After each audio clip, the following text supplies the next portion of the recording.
F1 is my number one movie of 2025 so far, and I don't care what anyone says or how much hate we're getting on social media for saying that. Obviously, it might change, but right now it's my number one. Hey, live your life, man. And I gotta say, F1 was my favorite time in the theater so far this year. Woo! Oh my God. It's the first time since Top Gun Maverick I've felt that adrenaline, that rush, that high octane energy. The IMAX footage was insane. Hans Zimmer's score was earth-shattering. I've been listening to that nonstop since we saw it a few days ago. Joseph Kosinski pulled it off. He made what we think is the best racing movie ever made with so much... Hold on. What I think is... Let's talk about it, bro. Okay, what I think. We didn't talk about this before. Yeah, I know. Like, you're always lumping me in categories without ever bringing it up with James hates F1. He thinks it's the worst racing movie ever. Oh my God, this guy. But this is obviously getting so much love from audiences. $150 million globally for Apple TV, making it their biggest opening movie ever. I expect this to destroy the box office in the coming weeks. Even with competition, it's going to do so well internationally. I love the story. It's old school, macho, classic storytelling. It doesn't reinvent the wheel with writing and storytelling, but it reinvents the wheel with filmmaking and what you can do with action cinema. And I keep seeing formulaic Hollywood formula, and I'm like, Hollywood formula has changed so much that this is old Hollywood formula. And what's wrong with that? Who cares? You know, I love old action movies. A lot of people listening do. 80s, 90s action are some of my favorite movies of all time. It just felt like that, and obviously it's like a spiritual brother to Top Gun Maverick. It's a lot of the same beats, a lot of the same templates. You know, we have an aging person in this specific field who used to be a hot shot, still got a little bit of it left, still got some juice, is trying to still prove themselves, wants to keep doing what they love forever, but everyone has an expiration date, so might as well keep doing it until you hit that point. Happens with Pete Mitchell in Top Gun Maverick. Same thing here with Sonny Hayes, played by Brad Pitt. And I like the formula for this movie. And also, it's got so much to do with Days of Thunder, too. There's a lot of similar beats, and I think a lot of references from that film. Visual references, and this specific, yes, a lot of shots of Tom Cruise's character in that film done here with Sonny Hayes. And I think Joseph Kosinski, for me, one of the most exciting directors alive right now working, because he is just churning out outstanding action blockbuster films like nobody else. He's got his own sort of style, and I mean, he's just been a technical whiz behind the camera as a filmmaker for years now. I mean, Tron Legacy is such a superb film. I like Oblivion a lot. He's obviously had a couple misses. I never caught that Netflix movie, Spiderhead, but I heard very mixed things about it. You don't have to catch it. But at the end of the day, I mean, Top Gun Maverick and F1 on your resume, you are a stud, and I think that this movie just has some of my favorite shots of the year. It's probably got the best director title card I've ever seen in my life, which is that opening helicopter shot where the helicopter zooms into the racetrack, and then it picks up with a car going probably like 150 miles per hour, and the camera in the helicopter just tracks along with the car. A Joseph Kosinski film right there. So incredible. Just the technical wizardry in this film from the camera teams developing new systems to shoot inside these F2 technically cars, F1 cars, for interiors and exteriors, using what they did from Top Gun Maverick with the jets, but making it even smaller, making the camera systems about a quarter the size, capturing imagery we've never, ever seen before in our lives with digital IMAX cameras, just like they did with Top Gun Maverick with fighter jets. You know what? I don't care if the story is a little formulaic, as people are saying. How else are you going to tell this story? People didn't like Gran Turismo. That was a new energy, completely new way to make a racing movie, video game player to real life racer, like this true story, and audiences were mixed on that. We loved it.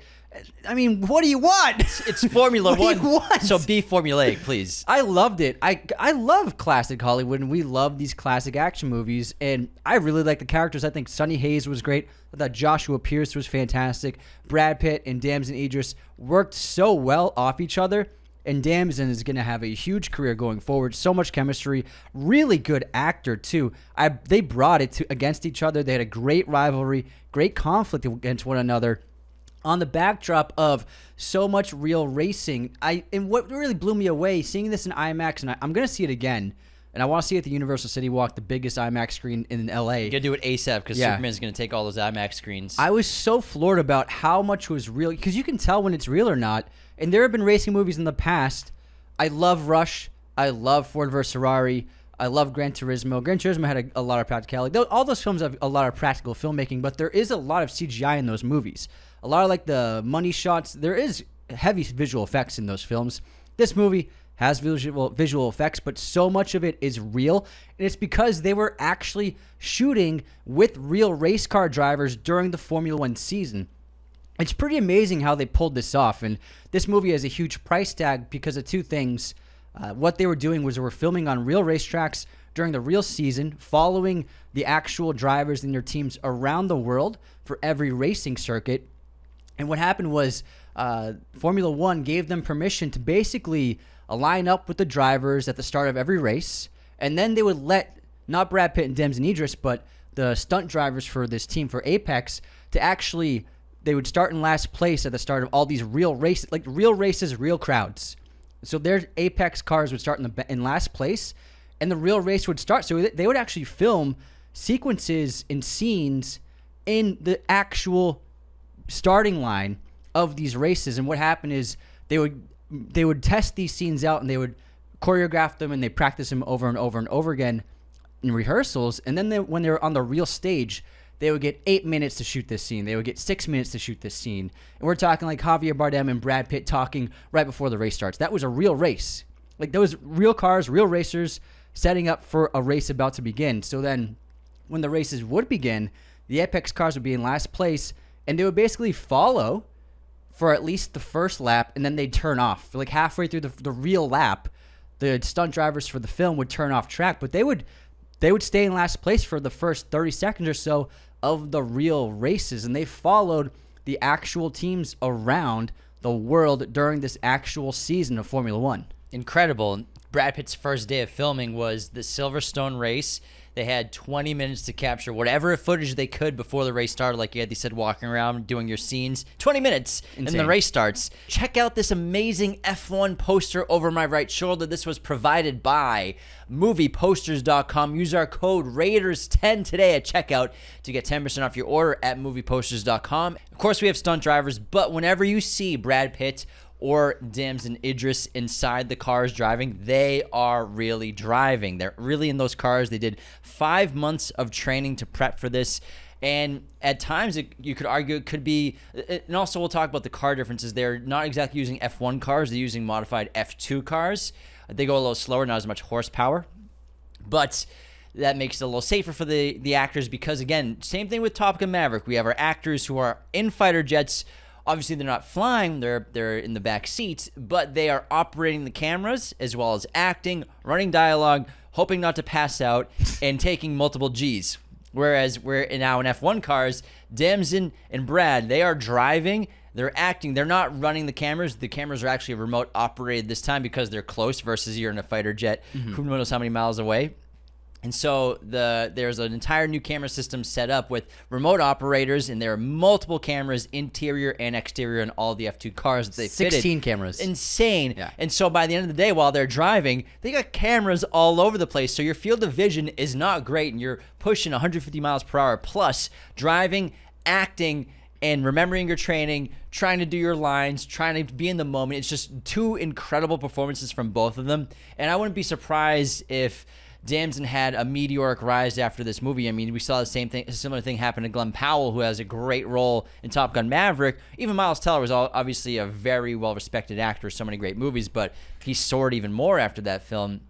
But I mean, I wouldn't be surprised if Damson Idris becomes a next huge star. People are hinting maybe the next James Bond. We'll see. If he's in the talks. I don't know if is he under 30 years old, because I know Amazon wants to go under 30. He's 14. So, but I mean, those are the rumblings. People are saying, hey, I mean, he'd be a pretty good Bond. Now, there's actually there was a reason. The biggest reason they didn't use F1 cars is it actually would have been financially impossible. So they used F2 cars because the F1 car, it would cost $250,000 per day to use. Also, it takes a team of 30 people to turn that car on. On top of that, you'd have to have multiple cars. They bought 6 F2s. So instead they got 6 F2 cars because they cost $30,000 per day and only require 2 people to turn on.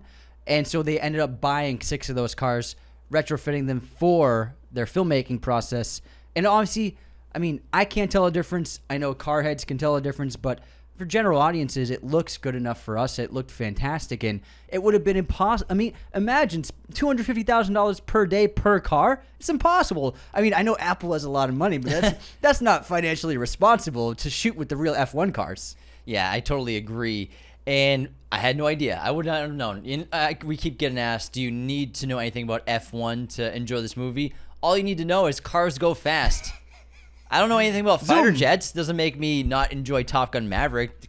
Jets fly and go fast and shoot rockets and bullets. That's about all you need to know. So you don't need to know anything about F1 or racing in general to really enjoy this movie. And Lewis Hamilton, who's a producer on this film, was the reason I think why this movie worked so well. 7-time world champion. He has a cameo in this film. He's obviously being chased for the lead at the end of the movie, but we do get a glimpse of him before that race starts at the end of the film. He is a producer on the film, but he really is the person who opened the ecosystem of F1 to the filmmakers, to Joseph Kosinski and Jerry Bruckheimer. You know, these guys are producing this movie. They're not really in the F1 world. They're filmmakers. So you need a person to tap in and get you that access, to get access to the brands, to the other dealerships, to the car manufacturers, to the races, to everything. And Lewis Hamilton came in, became a producer on the film, opened that ecosystem for them. It was integral to story beats, trying to figure out narratively, what can we do during races to figure things out? You know, what can we do to make this car that's inferior on the racetrack, but how can we do it differently and rebuild it to make it a car that is competitive with the other race teams on the track.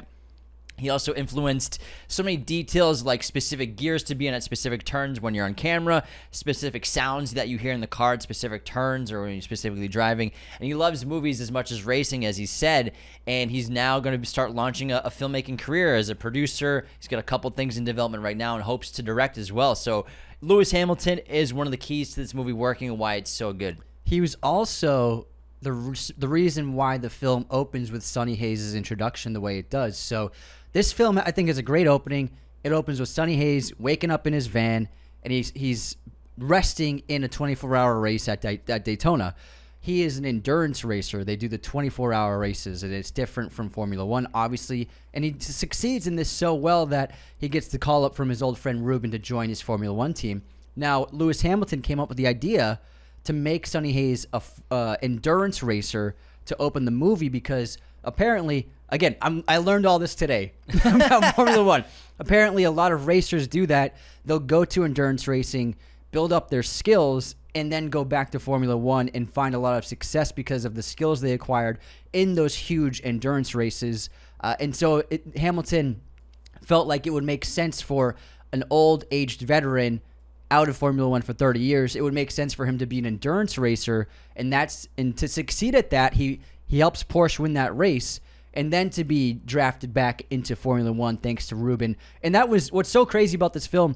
It was a real pit team for both teams, so it was all a real team. Anyone you see in the crew, except for a couple of the speaking characters, those are all real pit people. Pit crew. They use Porsche's real team. Porsche's real cars. Like one of those cars actually is raced. And then also they use that pit crew for the Apex pit crew. So those are real crewmen and women. Would not have known that they swapped and were the same crew on both teams. Quick synopsis of F1 as it thundered into theaters this past weekend. Directed by Joseph Kosinski, it follows Sonny Hayes, played by Brad Pitt, a former Formula One driver who returns after a 30-year absence to save the struggling APXGP team. Teamed with rookie Joshua Pierce, played by Damson Idris, Sonny navigates intense rivalries in high-stakes races to prove his worth. The film showcases thrilling F1 action filmed during Grand Prix events, blending cockpit shots with broadcast-style footage.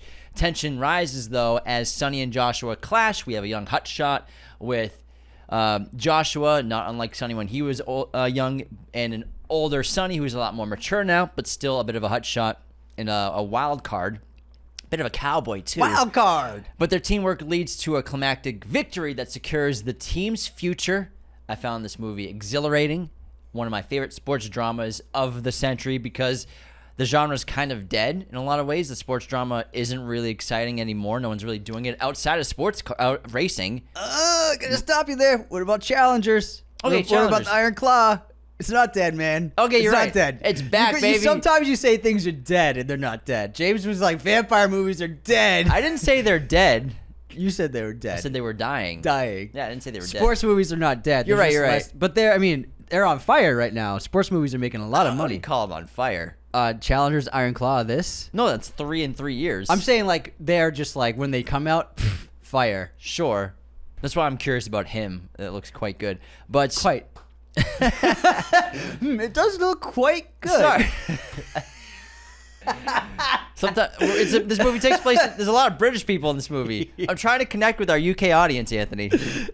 So be quiet as I eat a chocolate orange. I love chocolate oranges. But at the end of the day, I thought this movie was great. Story beats for me. It just works, man.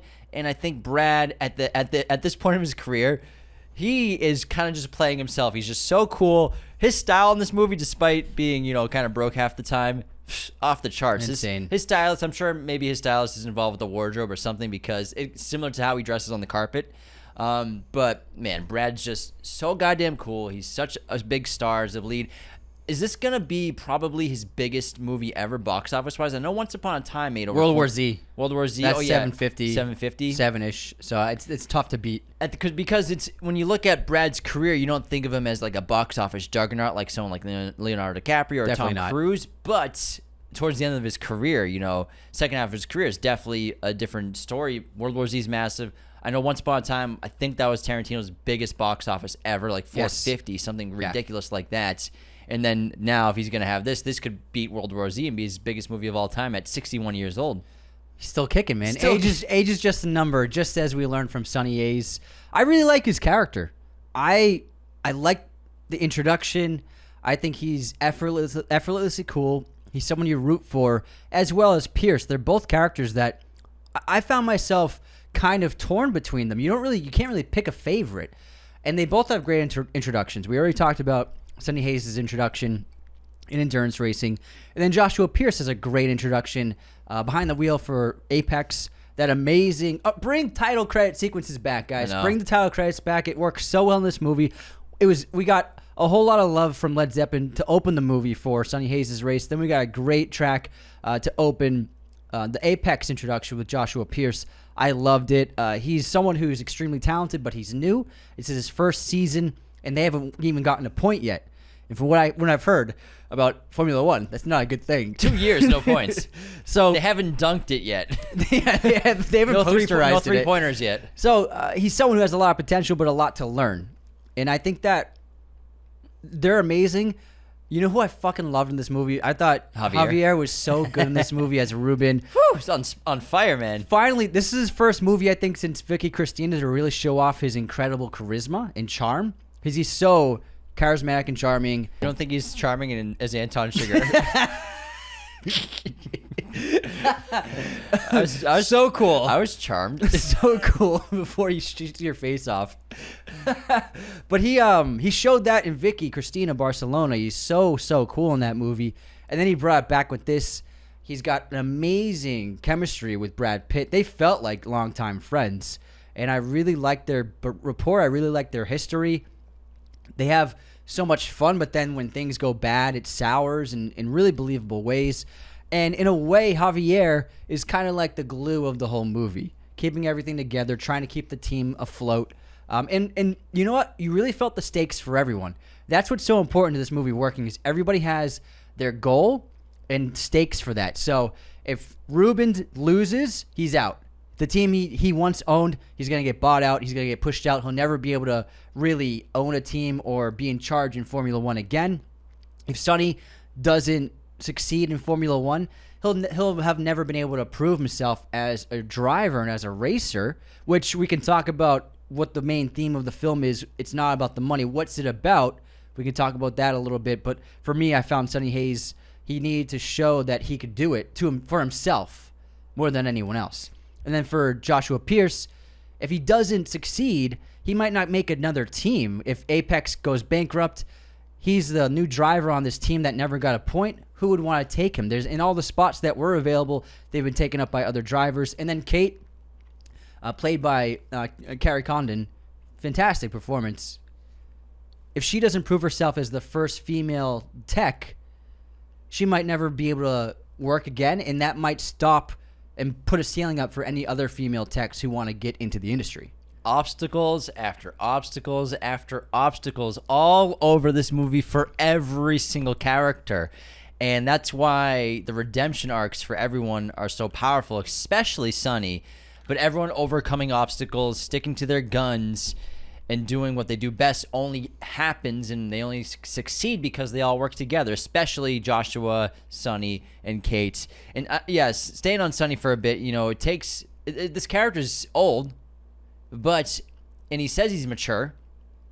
He's more mature than Joshua, obviously, but he still hasn't fully grown, and he still has a little bit of that young angst inside of him. He's, like I said, a wild card, a cowboy, but he's a tactical genius you can't deny. He knows exactly what the hell he's talking about.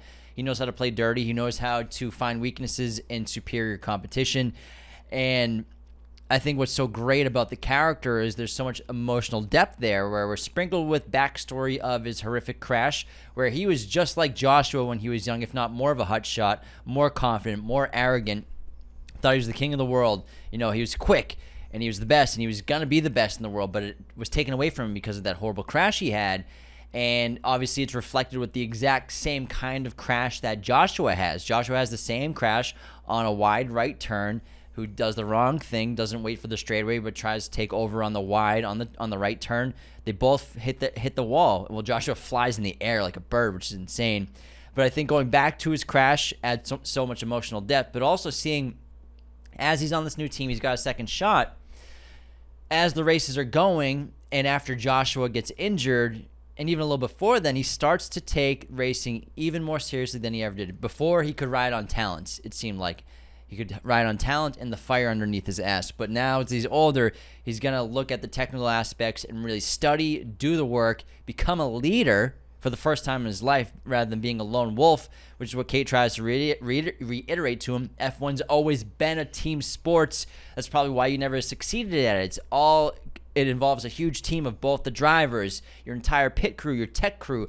Everyone is important because everyone contributes to shaving a tenth of a second in specific points of every single lap, which after 75 laps leads to the difference between first place and last place, baby. I think that, Brad, there is so much Brad in the performance, but I found Sonny to have this, not angst is a good word, but also he seemed to have this bit of anger in him and a frustration. That makes him impatient. That's why he doesn't sugarcoat anything, and that's why he has no interest in helping Joshua. He's like, hey, this is how it has to be done. Don't come looking at me for help. This is just it. This is just the way it is. Like, he doesn't have good candor with his teammates. And I think that comes from his past. He's not over it. And to flip that, Joshua doesn't want to learn anything.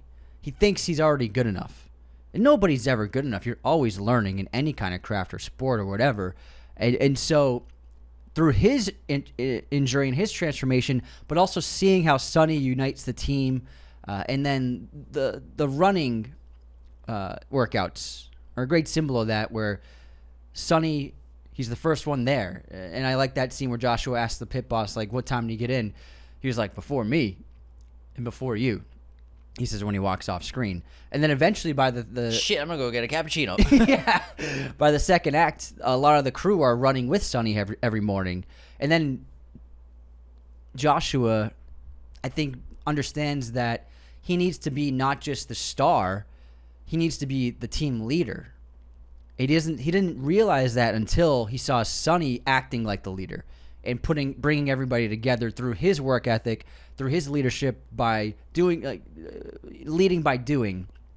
And then that changes Joshua into being a leader of the team himself. And then he's leading the running workouts by the third act of the film. And eventually, like you said earlier, everybody realizes that we all have a part to play in this.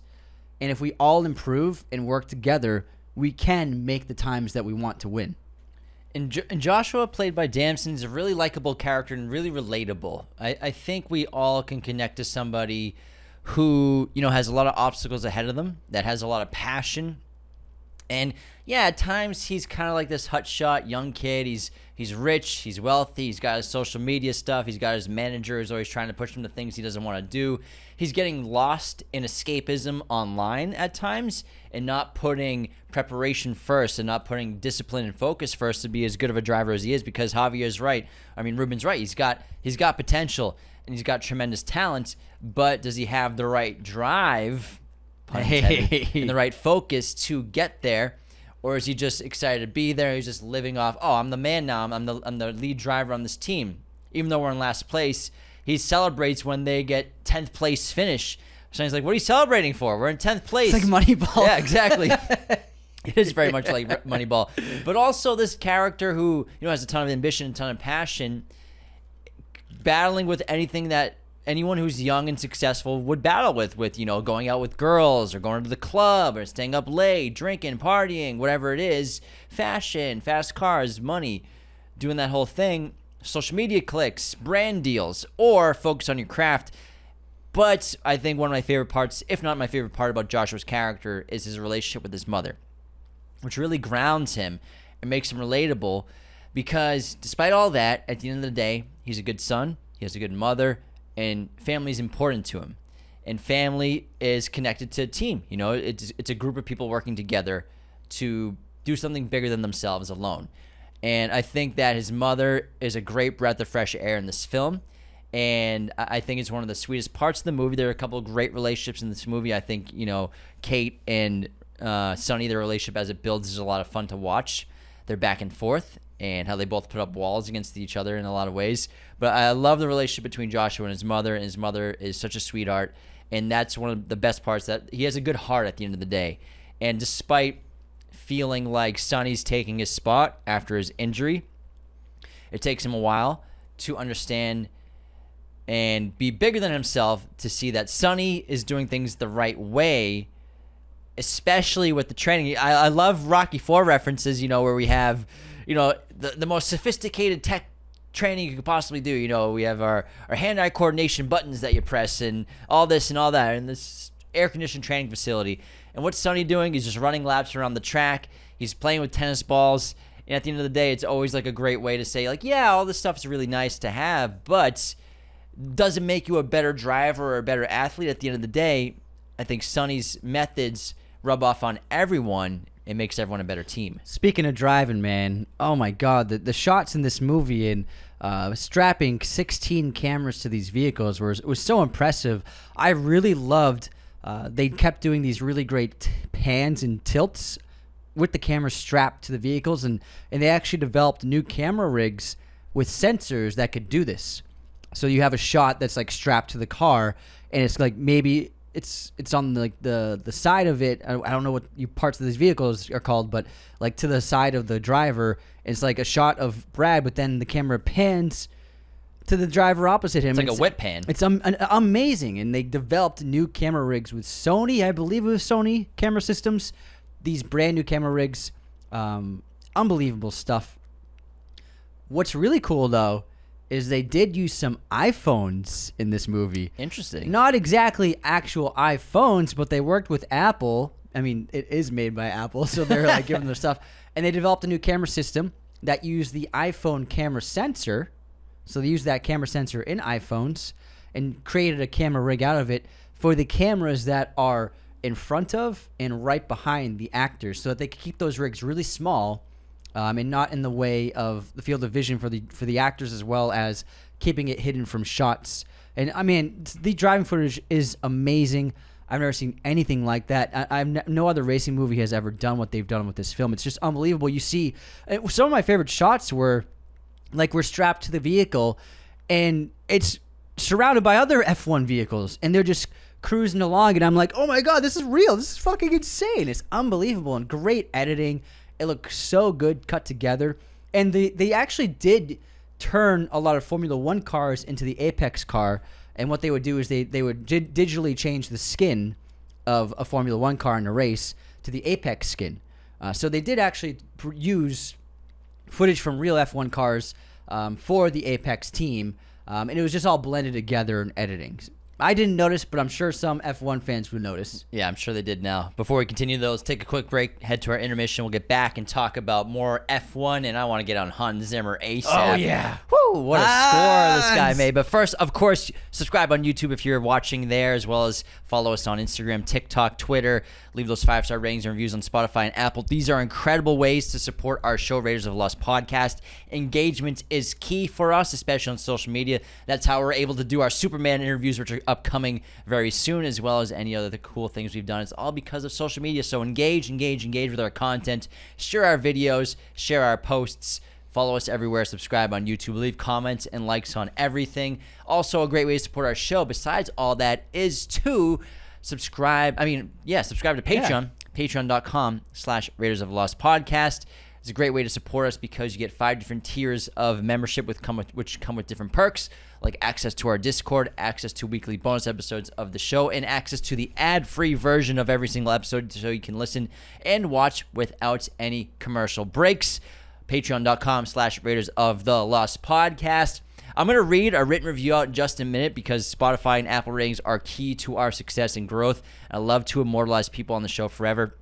And again, the best way to help us grow, share our content, Instagram stories, do all that stuff, do all the things. You know where to find us. And Anthony, take it away with whatever you're going to talk about. This episode, of course, is sponsored by our friends at movieposters.com, the #1 place to get your posters online today. Always use our promo code Raiders10 to get 10% off your orders, as well as the affiliate link in the episode description of this episode and our social media bio. That gives James and I a little cut of the action. Look at that beautiful F1 poster behind James, double-sided, backlit frame. Man, that thing fucking pops. Movieposters.com has amazing posters for all your favorite summer blockbusters coming out this year. Superman, Fantastic Four, Jurassic World, F1, you name it, they got it, as well as your favorite Hollywood classics and international posters. For all the collectors out there, they have very rare original prints like movie stills, lobby cards, and original movie posters from your favorite ones from back in the day. Amazing pics, gigantic selection, and high quality movie posters.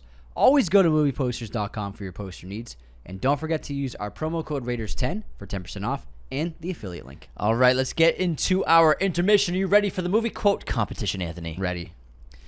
It's a hell of a thing, killing a man.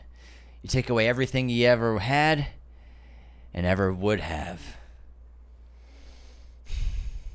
I feel like I've seen this movie a lot, but I can't name it. That is William Money in Unforgiven. Yep. Good one, man. Here's my quote. I'll tell you a secret. Something they don't teach you in your temple. The gods envy us. They envy us because we're mortal, because any moment might be our last. Everything is more beautiful because we're doomed.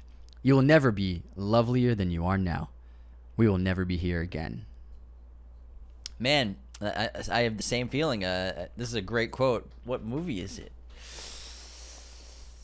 I can't think of it. Troy. I was like, it's got to be a Greek god movie. Who says it? Is that Achilles? Yeah, it's Achilles. It's Brad. Achilles? Achilles? Well, that's how I say it in Greece. They say Achilles. Achilles. Something like that. Cool. Move on. Guess this movie released here. Mr. Achilles. A Few Good Men. 1991. Incorrect. It's 1992. Damn it. I was trying to send it to you via brainwaves. You didn't pick it up. Oh. Didn't work. Give me better waves next time. Okay, I will. I didn't feel shit. What year did Troy come out? 2006. 2004. It's a pretty old movie. It's old. 21 years. Brad was pretty young in that. 20 years. Pretty young. Movie pop quiz time. What falls from the sky and floats in front of camera in the opening shot of Forrest Gump? A feather. Yeah. Cute little feather. My mama said life is like a box of chocolates. All right. Yeah, we all know the quote, Anthony. I can't say a quote. I can't bust your balls. You busted my balls. I can't bust your balls. I can't say a You quote. busted my balls. I can't bust your balls. trying to bust balls over here. If you can bust balls, I'm busting balls. I'm gonna say all the quotes I want. Exactly, yeah. And I'm gonna bust all the balls I want. Jim, bust as many balls as you want, man. I know. Hey, there's nothing wrong with that. Bust as many balls as you can, man. Go crazy. All right, Brad Pitt produced what hit 2025 TV series?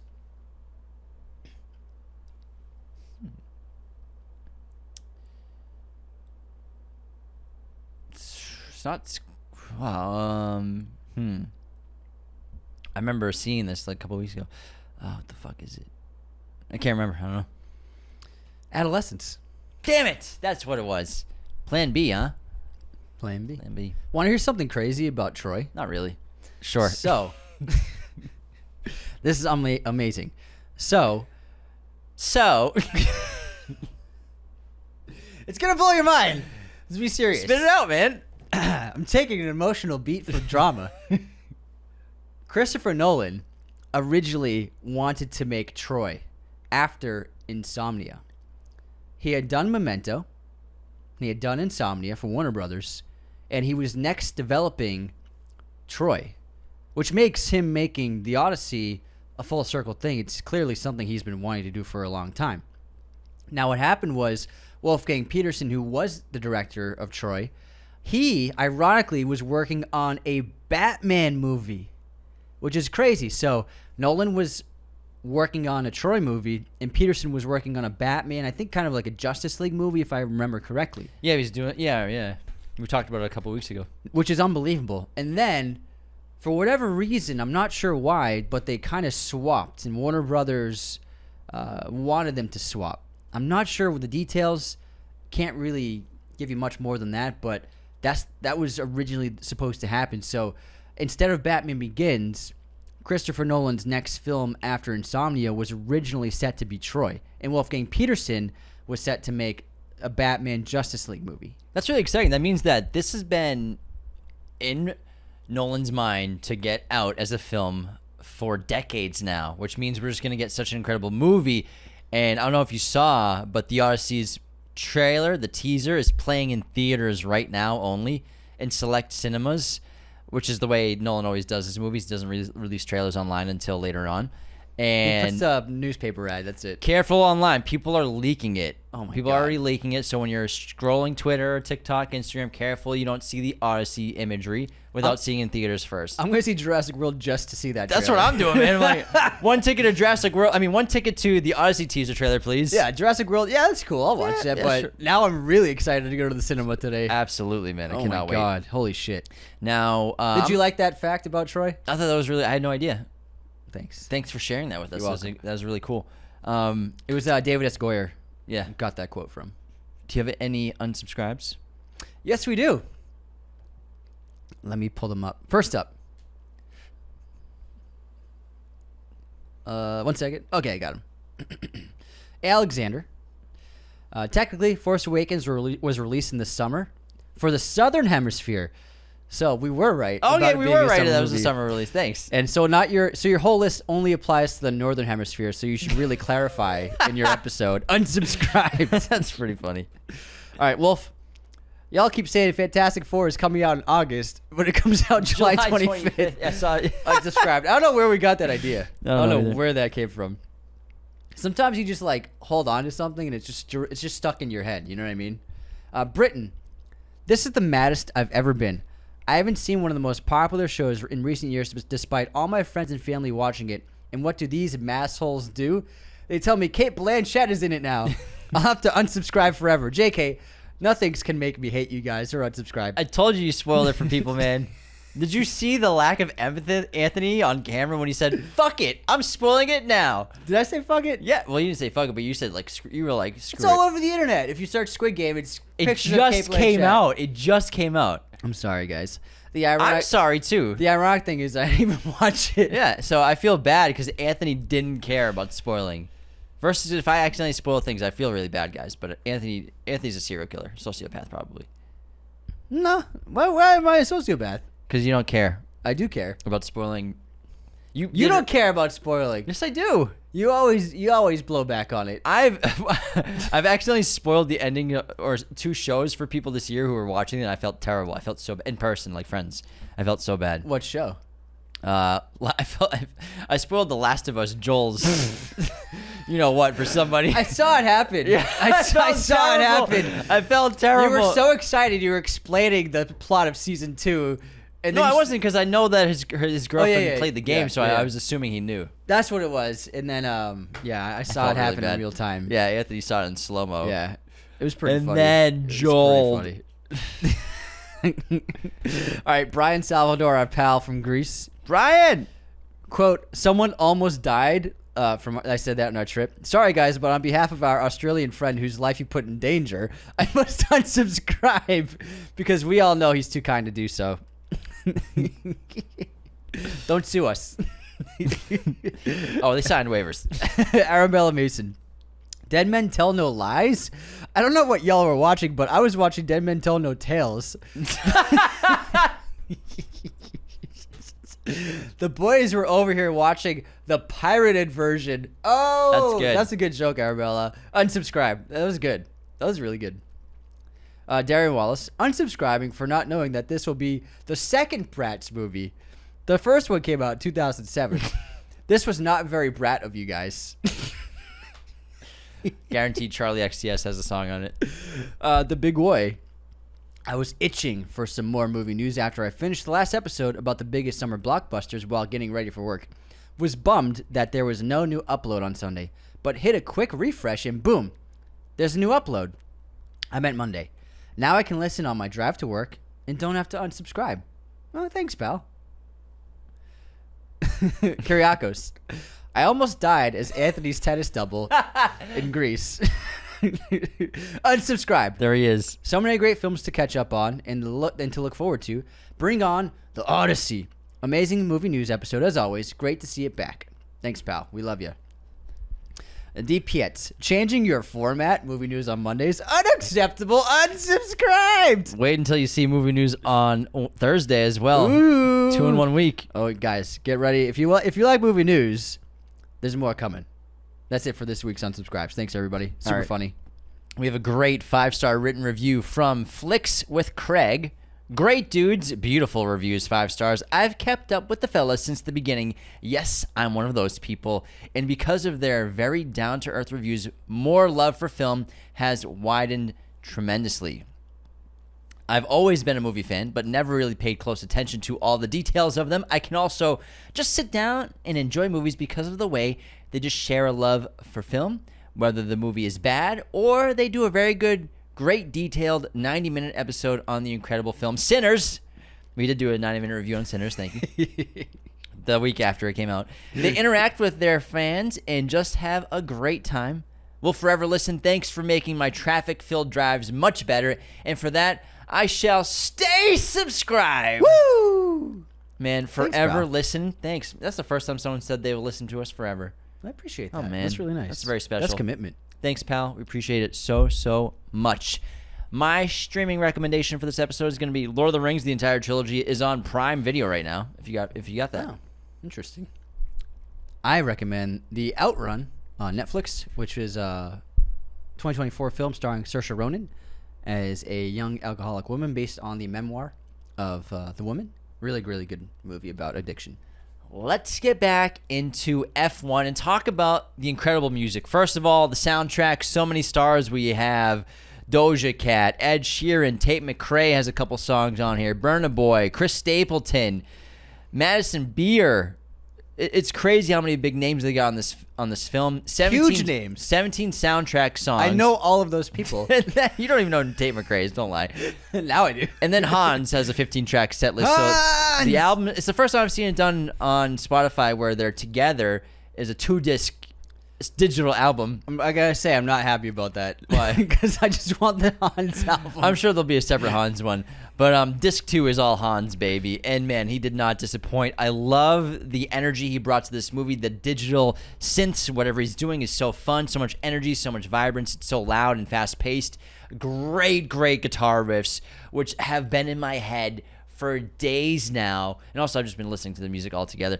I gotta be careful. Every time I put the soundtrack on, I'm going, man. Yeah. I'm going pretty fast. Dude, I was fucking cruising yesterday. Oh my God, it was dangerous. But I mean, the music's fantastic, propulsive, goes so well with the racing scenes. That's one of the main reasons why I want to see this movie in theaters again, is for obviously the incredible visceral visuals and sound design, but also because of Hans's music. Yeah, I'm always impressed with how he's just seamlessly incorporates electric guitar into film compositions like so often.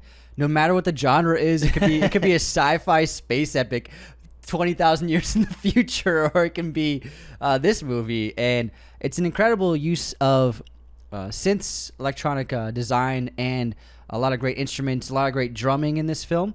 I really like the bass lines, and the theme's very strong. It's there's a couple of great themes. Yeah. And it's got this great matching tone of a lightness to it, a propulsive energy, but also hits the seriousness a lot with the brass and the strings. We get those classic epic strings that we're used to with Hans movies, the big brasses, and then coupled with the energy of the electronic use of sound design and electric guitar and drum kits and bass. It was so good. It went perfectly with every scene. I love the montages. This movie has a few montages that it's part of the DNA of sports movies, I think, is you have to have montages. You have to. Whatever it is. Like, montages are like, there's so much training, there's so many either races or games that you play, so you can't avoid the montage in a sports drama. And the popular music coupled with the score worked really well for those montages. And I was really into it. Dude, I was bobbing my head. I was kicking my feet back and forth. Wow, old man Anthony over great. here. It was great. I was bobbing my head like the youngins. I saw some kids tapping their toes, so I started doing the same thing. I was tapping my toes, bobbing my head. I was shaking them hips. Shaking them hips. Just like 1964. I'm shaking them hips. When I took Suzanne to the ball, I was bobbing my head and tapping my toes. And all that over here. I don't know why I said it like that. Because you're an old man. No fucking boomer. I was bobbing my head. I was bobbing my head. I was bobbing my head. It's true. And then, but to open with the heat with a whole lot of love from Led Zeppelin. Yeah, we know what the a song. fucking hey! I'm just having fun. I'm just having fun here. I am too. You don't like fun? I told you I'd be busting balls. You don't like fun? You said I could bust. You said bust as many balls. You sing all the time. You always take all the time you want to sing. I Sure. never interrupt you. I'll make fun of you after it, but I won't stop you. You said bust as many balls. Man, as I was in the groove. Anyways, Led Zeppelin, whole lot of love. Great way to open the movie. I was fucking locked in. it was superb. Also, technically, cinematography from Claudio Miranda is just a standout like usual in these big blockbusters.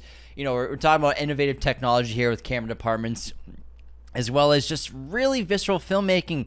Again, imagery we've never seen before, captured in really unique ways. And that's one of the best parts of these IMAX cameras with the digital filmmaking, is just they're getting smaller and smaller so that you can put them in cars and interiors and exteriors and just do things that we've never done before. And that's why I love Joseph Kosinski movies, is because just like with the fighter jets, no one has ever captured imagery like that before. So it's just so fun to see. And editing was really, really superb too from Steven Marioni. I think they did a great job with balancing the tension, like the montage sequences as well. But then, getting into that tense-filled finale, all the races have a good amount of tension. But I think once we're in that final 3 laps of that final race, man, editing is key there. 3 laps is a lifetime. It's pretty good. And sound design, man, it was off the charts in this movie. It's up there with, I think, right now, Warfare and F1 have the best sound design of the year. Lewis Hamilton actually kept them in check during the editing process because they tried to sneak in shots from different races into certain races. Like, they would be like, the shot works well from Las Vegas instead of here. And Lewis Hamilton would always be like, that's from the wrong race. You got to take that out. So they did try to cheat a little bit with the editing, but he kept them in check. And I think that was just, the authenticity was there. The desire to be as accurate as possible was there. And for someone who knows nothing about Formula One, I felt like I wasn't confused at all. They did a great job explaining things with exposition, whether it be the characters or the real life announcers they used for narrating the racing scenes. Were real life broadcasters in F1, and it felt like they were real. And then I looked into the film credits, and they were the real life broadcasters. But it's a complex sport. What I found really so fascinating was like, I didn't realize that they're designing their cars during the season. They're making changes, and if something's not working, they modify, and they're molding the car and the vehicle to suit their needs. And I found that to be so interesting. I always thought it was just like they have a car for the season and they race that, but it was so cool to see like behind the scenes of Kate's character, coming up with new engineering ideas, and Sonny brings his ideas, and so she reshapes parts of the car to suit what he thinks works best for what they need to win. So I really found it so fascinating, the process of the team really being a whole element, and the whole crew working together to change and adapt the car. So I found that really, really cool. There's a little bit of a controversy with this film too online, where an actress was cut from the film almost entirely, who was actually in the film has a romantic relationship or is a romantic interest of Joshua Pierce's character, and this is Simone Ashley.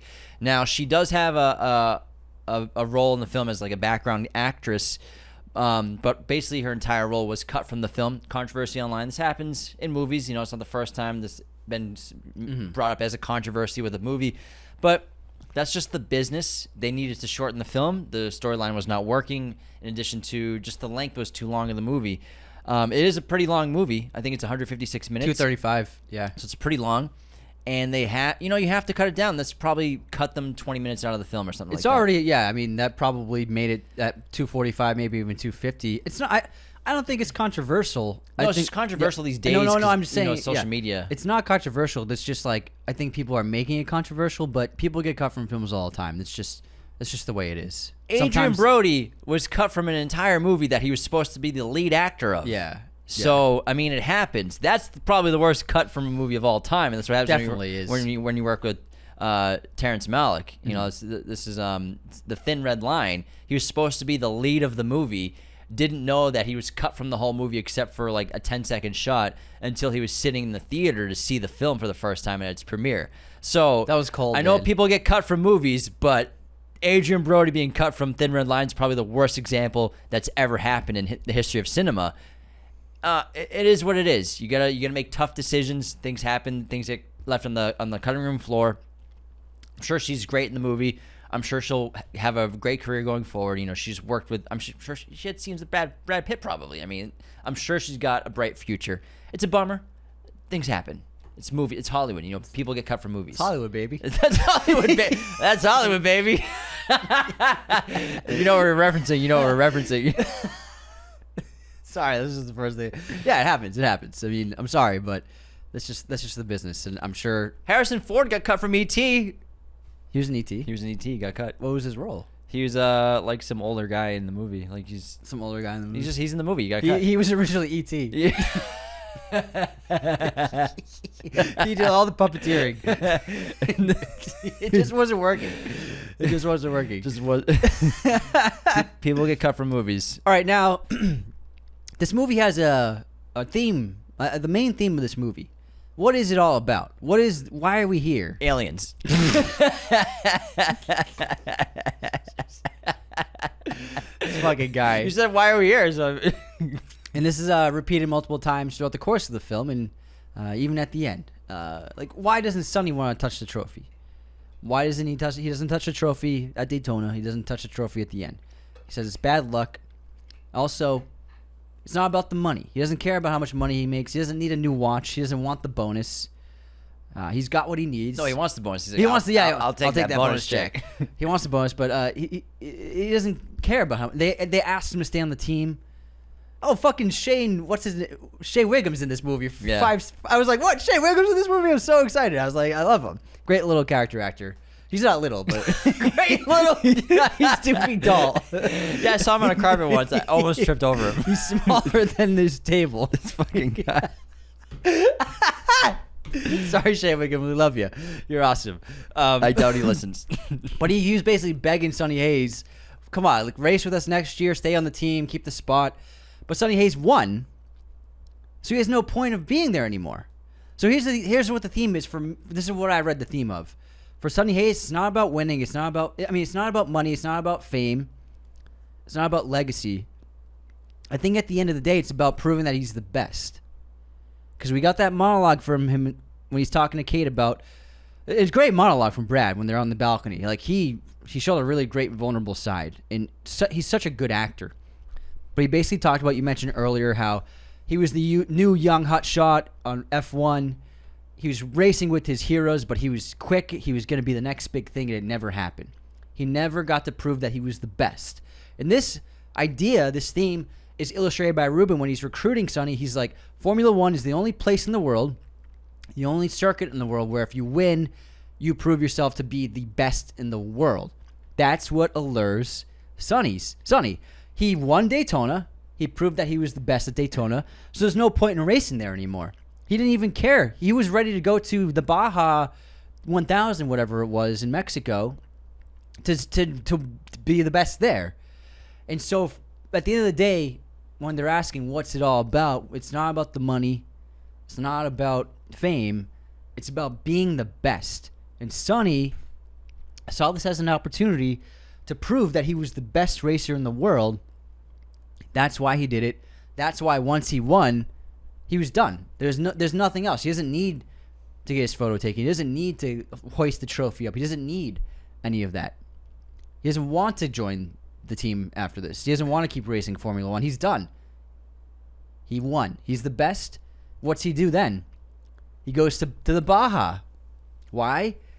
To be the best at that again. To just be the best at that one. So he's always on this pursuit of just being the best driver. Yeah, I didn't look at it of him being the best, of wanting to be the best. And I think he wanted to win, and that was important to him, winning F1 once he started realizing, like, I can actually do this. I don't see it as him like, I'm going to be the best here, so I'm going to be the best there. I think it's for him, like, he talks about how he just needs to be behind the wheel of a car and he's happy. I think that he might be the best in the world, and he probably does prove it with winning the F1 race at the end of the film. But I didn't see that as his motivation of, like, I have to be the best. I think he just wants to prove that he belongs at the end of the day and just wants to ride behind the wheel of a car, and that's all he really needs, but in a highly competitive situation, of course. That's what he's obsessed with. Feel that high. Racing is what he wants. So I think he just wants to live in the world of racing. I don't think he needs... I think that's one of the reasons why he doesn't touch the trophies.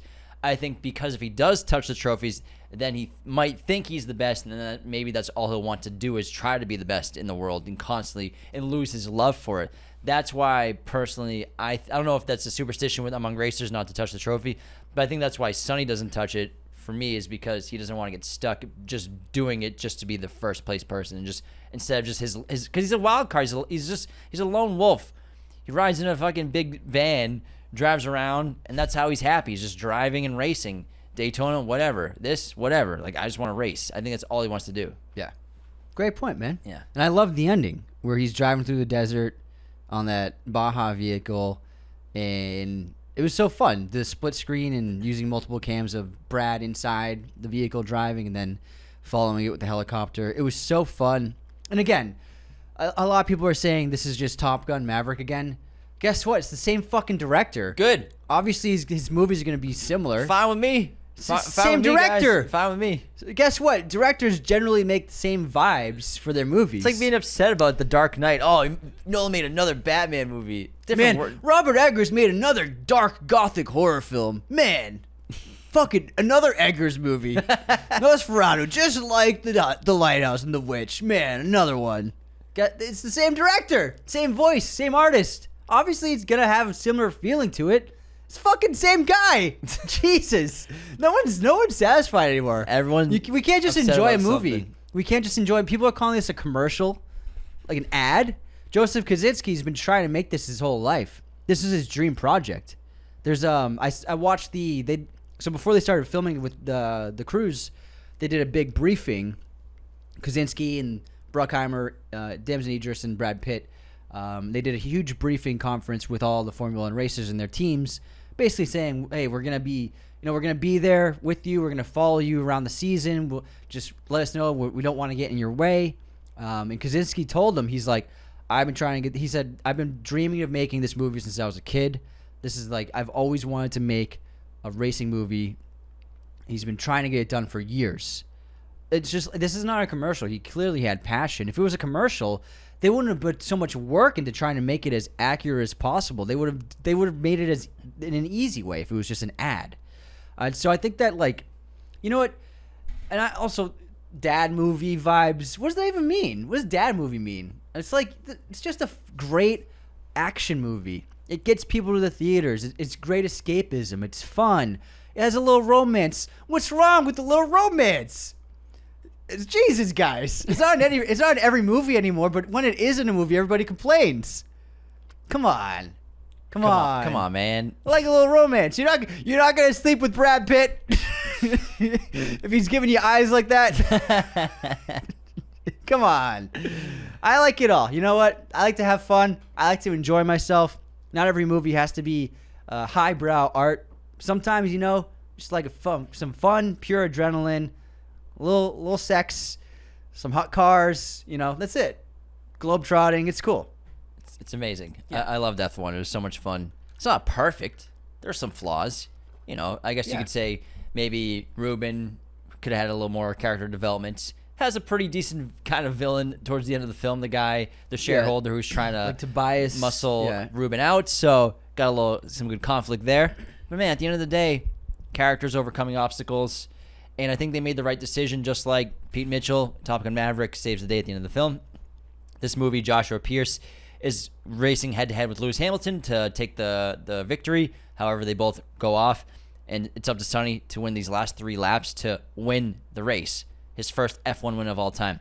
I think that was the right thing to do.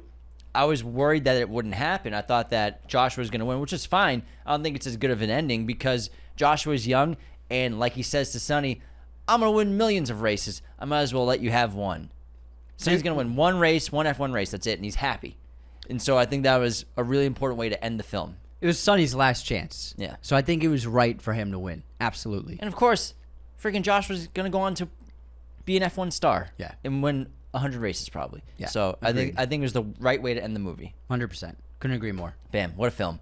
What a picture. What a picture. That's about all I got for F1, man. It's great stuff. Yeah. I loved it. So much fun. So much fun. Great cast, I can't wait great to see it directing. again.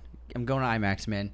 I You can't gotta wait. see this in IMAX. You have to see it before before like the 9th or 10th because Superman's going to take over all those screens. Okay. I'll see it this week. And like Jurassic World is not even in IMAX right now. they didn't even get it. They didn't get it. They're in Dolby though. So I'm seeing that Dolby's in Dolby. sick. But I'm mostly going to see the Odyssey trailer. Thanks so much for tuning in. Do all the things, guys. And subscribe to us on YouTube. Comment, like on videos. Engage with our content on Instagram, Twitter, TikTok. That stuff is so integral. Instagram story shares. Engage with our content. Comments. We'll reply to all of them. We'll like them all. So thank you so much to everyone who engages with us, shares us.